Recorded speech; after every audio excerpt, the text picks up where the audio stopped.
শুধু এখানে আছে, আমি কিছু দেখতে পাই।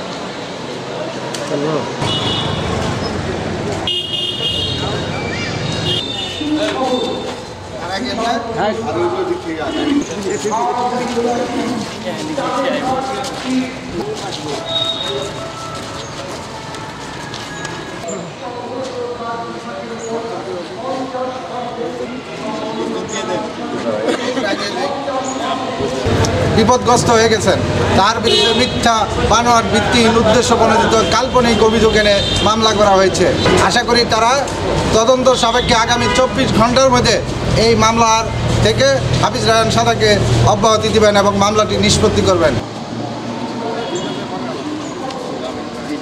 সাইদুল ইসলাম শিপন তার স্ত্রীকে দিয়ে এই মিথ্যা মামলা দায়ের করেছে। জেলা পুলিশ সুপারের কাছে আমরা কিন্তু স্মারকলিপি দেবো এই মামলা প্রত্যাহারের দাবিতে।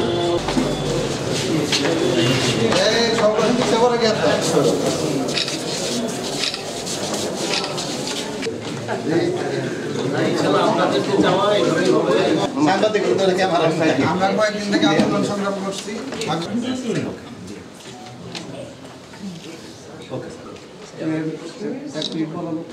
Thank you.